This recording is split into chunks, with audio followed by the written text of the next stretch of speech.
मुन्नी, होते नहीं बच्चा, होते नहीं। तू तो जानती है ना, तेरी माँ फाइटर है, रोज मेरे साथ फाइटिंग का प्रैक्टिस करती है ना वो। देख लेना, हमारे साथ ही घर चलेगी। हाँ, रवि को फोन किया था क्या? मैसेज किया था उसको, ऑस्ट्रेलिया में अभी कुछ काम से, अभी सो रहा होगा, फिर से कॉल कर लूंगी एक बार। डॉक्टर, माँ की तबीयत? उनको हार्ट अटैक आया है। What? मगर बेंजियो तो सब ठीक था।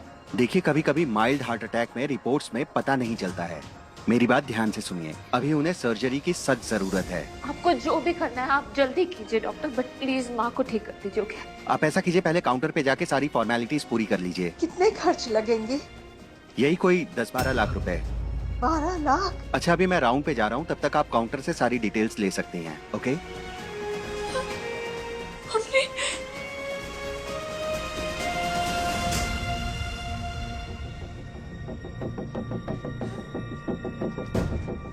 आप यहाँ बैठो, मैं अभी आती हूँ। कहाँ जा रही तू? अभी आती हूँ।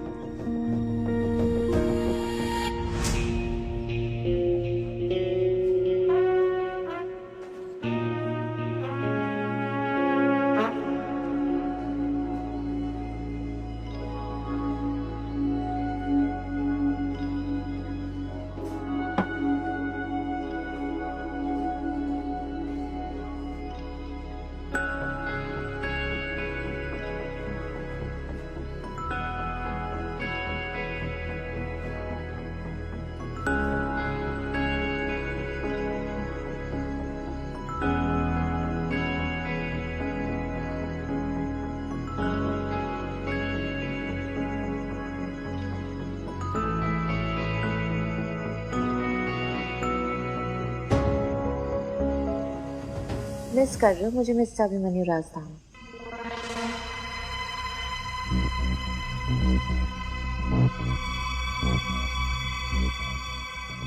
जब से मिली हो एक के बाद एक बदतमीजी करती हो, और फिर सारे किए का इल्जाम मुझ पे डाल देती हो, और उसके बाद तुम्हें लगता है मैं तुम्हें मिस करूंगा। गुड मिस रॉय, एटलीस्ट सपने तो बड़े देखती हो। शब्द झूठे हो सकते हैं पर आंखें झूठ नहीं बोलती। कम ऑन, इतना सा तो मिस कर रहे हो। से इट। मैं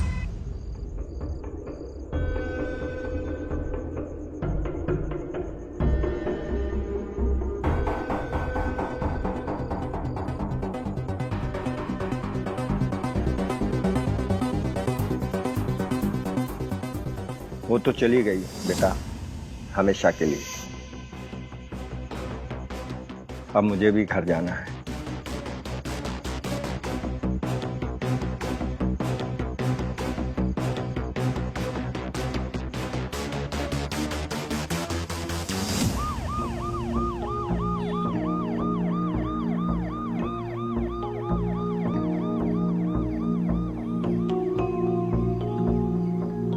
दादा 3 कप चाय देना। 5 मिनट वेट कीजिए मैडम, देता हूँ।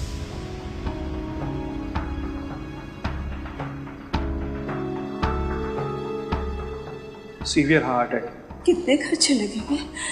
कोई 10-12 लाख रुपए। अचानक ये सब कैसे हुआ मेरे साथ? ना नौकरी है, ना पैसे, और माँ की तबीयत, ये सर्जरी, वो भी बिना किसी हेल्थ इंश्योरेंस की। कैसे करूंगी मैं ये सब? शौविक से बात करूं? नहीं।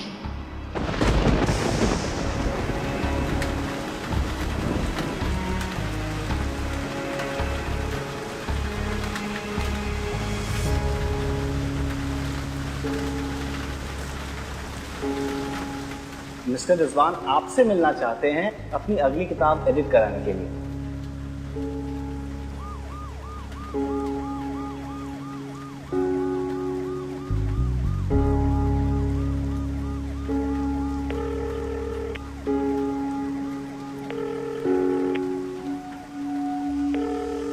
हेलो अनिर्बान, अस्मिता बात कर रही हूँ। क्या मिस्टर खान के साथ एक मीटिंग फिक्स हो सकती है? सामने देखो, रिजवान तुम्हारी ख्वाहिश पूरी करने के लिए ही आया है। क्या?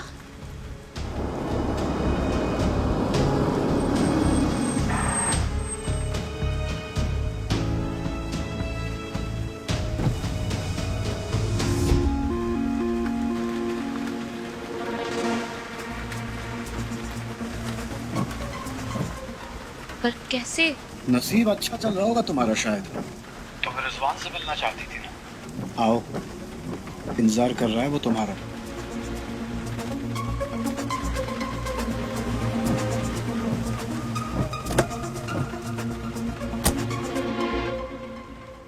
Thank you. Yes mister Rizwan, आप अभिमन्यु की किताब एडिट क्यों नहीं करना चाहती तुम?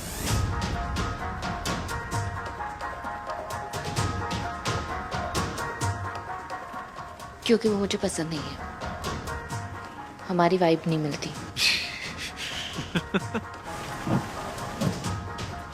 पसंद ना आने की कोई वजह?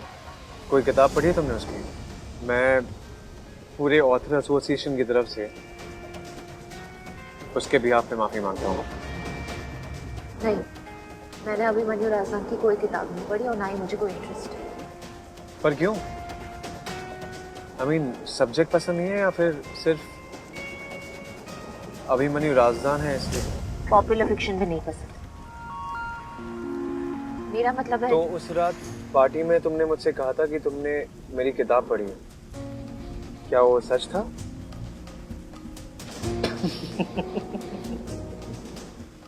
इसमें इतना हंसने की क्या बात है? पहली बार कोई टक्कर का मिला है तो पता चल रहा है कि कैसा लगता है।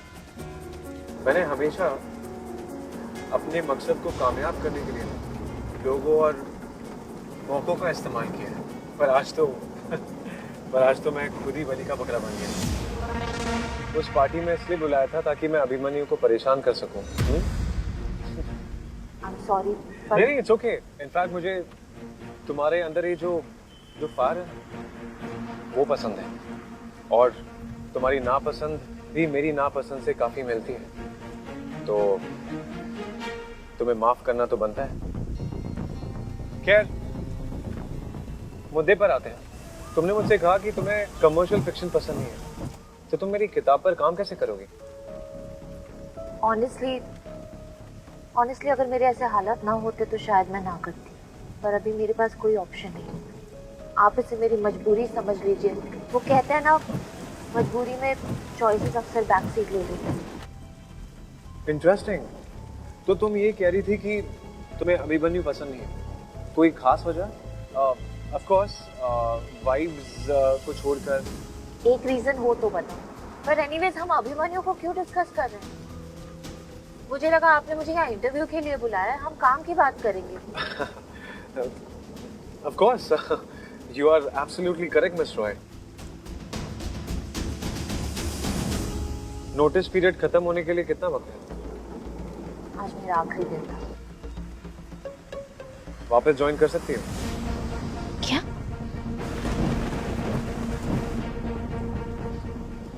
पेपरिंग?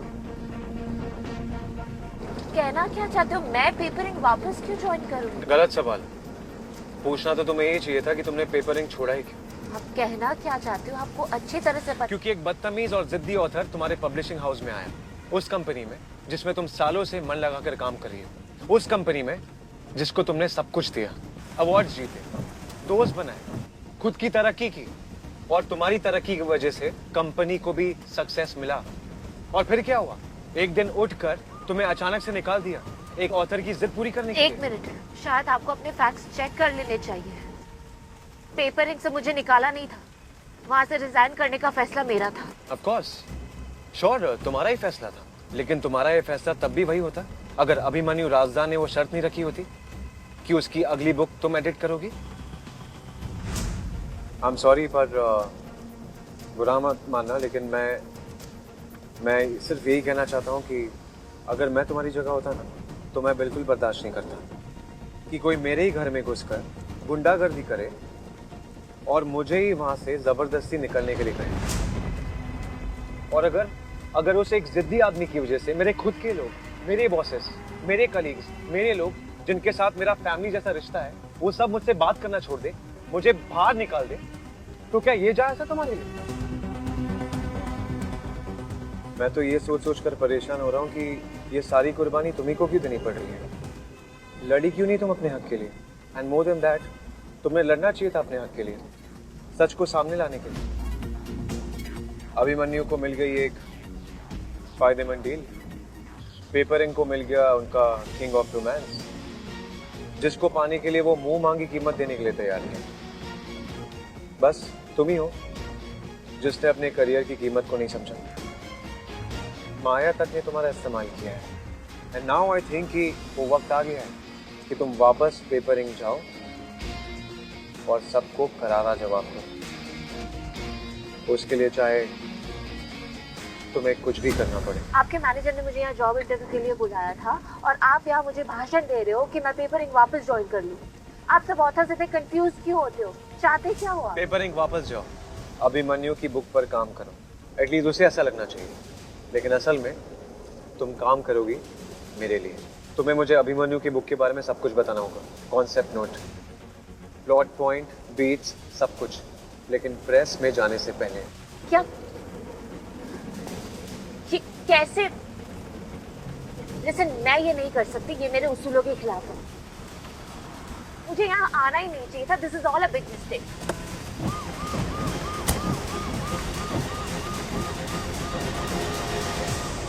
एक बार फिर सोच लो अस्मिता रॉय।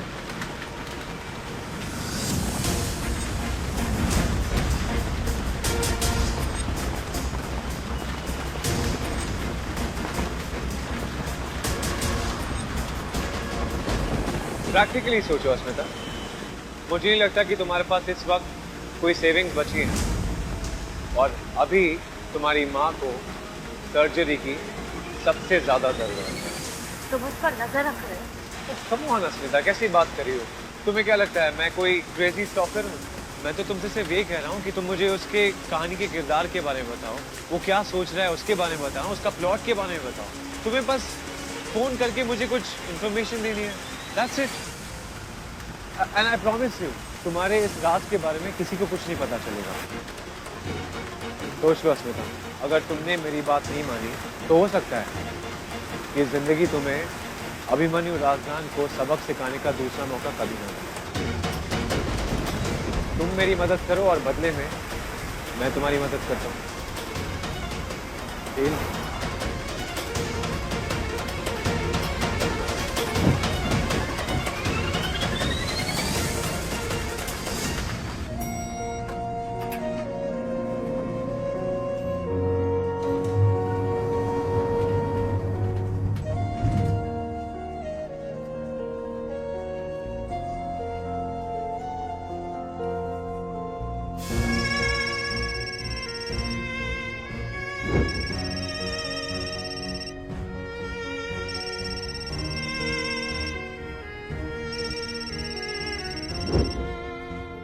अस्मी, क्या हुआ काकी माँ को?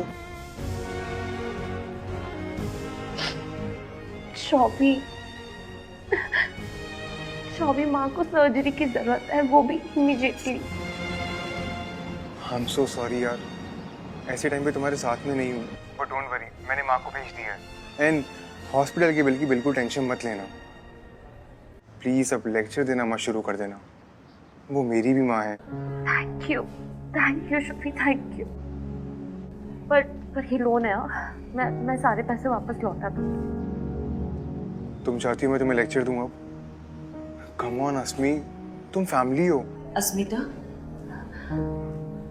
प्रणाम काकी माँ। माँ आ गई, ग्रेट। तुम प्लीज काकी माँ का ध्यान रखो और मुझे अपडेट करती रहना। ओके।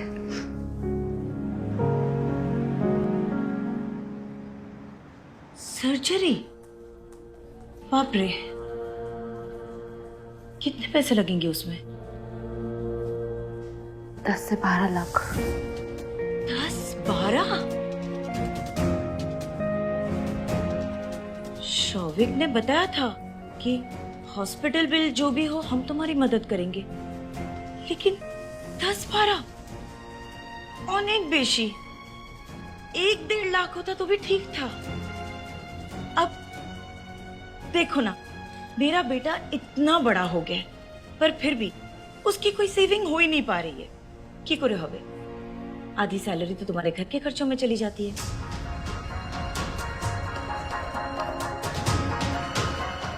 नहीं काकी माँ, आपको शायद कोई गलत फहमी हो रही है। अपने घर का खर्चा मैं खुद उठाती हूँ, शौविक कुछ नहीं करता। अरे मैं शिकायत थोड़ी कर रही हूँ, और ये तो तुम दोनों का आपस का अंडरस्टैंडिंग है। मैं तो तुमसे बस इतना पूछना चाहती थी कि तुम शौविक की मदद के बिना 10-12 लाख इंतजाम कर लोगी ना? वैसे तुम बहुत इंडिपेंडेंट लड़की हो, कर ही लोगी। अच्छा चलो, ये सब बातें तो होती रहेगी, पहले जाके तुम्हारी माँ को देखते, कैसी है उनकी तबीयत। आ जाओ, चलो।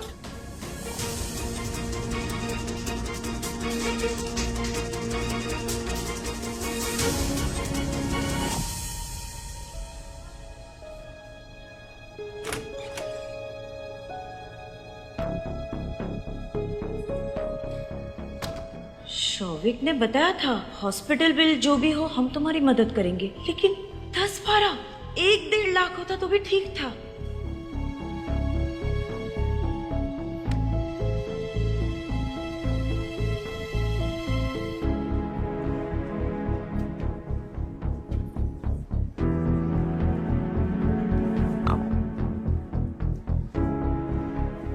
मेरा बेटा इतना बड़ा हो गया, उसकी कोई सेविंग हो ही नहीं पा रही है। आधी सैलरी तो तुम्हारे घर के खर्चों में चली जाती है। मैं तो तुमसे बस इतना पूछना चाहती थी कि तुम शौविक की मदद के बिना 10-12 लाख इंतजाम कर लोगी ना? उस कंपनी में जिसको तुमने सब कुछ दिया, अवार्ड जीते, दोस्त बनाए, खुद की तरक्की की, और फिर क्या हुआ? एक दिन उठकर तुम्हें अचानक से निकाल दिया एक ऑथर की जिद पूरी करने की। अगर उस एक जिद्दी आदमी की वजह से मेरे खुद के लोग, मेरे बॉसेस, मेरे कलीग्स, मेरे लोग, वो सब मुझसे बात करना छोड़ दे, मुझे बाहर निकाल दे, तो क्या ये जायज है तुम्हारे लिए? लड़ी क्यों नहीं तुम अपने हक के लिए? तुम्हें लड़ना चाहिए था अपने हक के लिए, सच को सामने लाने के लिए। अभिमन्यु को मिल गई एक फायदेमंद डील, बस तुम ही हो जिसने अपने करियर की कीमत को नहीं समझा। माया तक ने तुम्हारा इस्तेमाल किया है। एंड नाउ आई थिंक कि वो वक्त आ गया है कि तुम वापस पेपर इंक जाओ और सबको करारा जवाब दो। पेपर इंक वापस जाओ। तुम्हें मुझे अभिमन्यु की बुक के बारे में सब कुछ बताना होगा, concept note, plot point, beats, सब कुछ। हेलो माया। यस अस्मिता। आपने कहा था ना मैं कभी भी पेपर ज्वाइन कर सकती हूँ। मैंने आपके ऑफर के बारे में बहुत सोचा। आप सही कह रही थी, मैंने बहुत रूडली बात की थी। इतना सब हो जाने के बाद भी आपने मेरे बारे में सोचा, उसके लिए थैंक यू। It's okay. मैं पेपरिंग फिर से ज्वाइन करना चाहती हूँ। Really?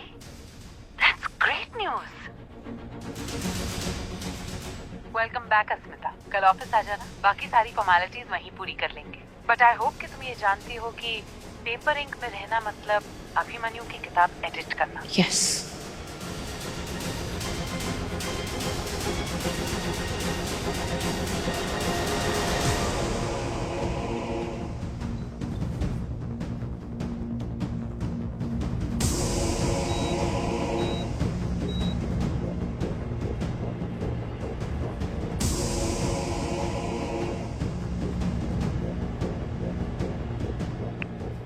I am joining papering.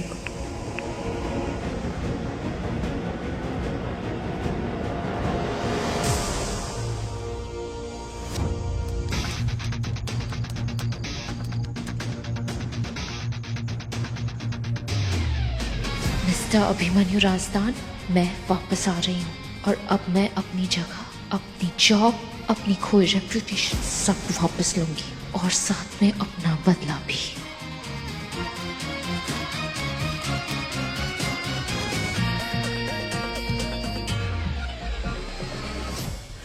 अपना रेजिग्नेशन वापस दे दो और अभिमन्यु राजदान की नेक्स्ट नोवेल की स्टोरी मेरे साथ लीक कर दो।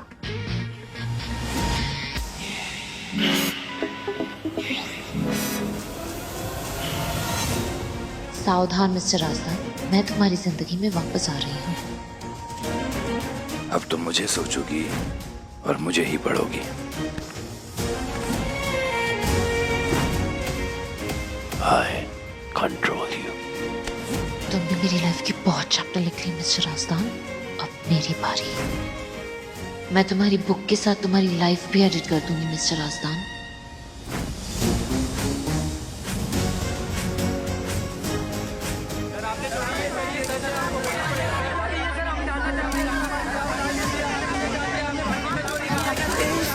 कैसा होगा एक एडिटर का एक ऑथर से बदला।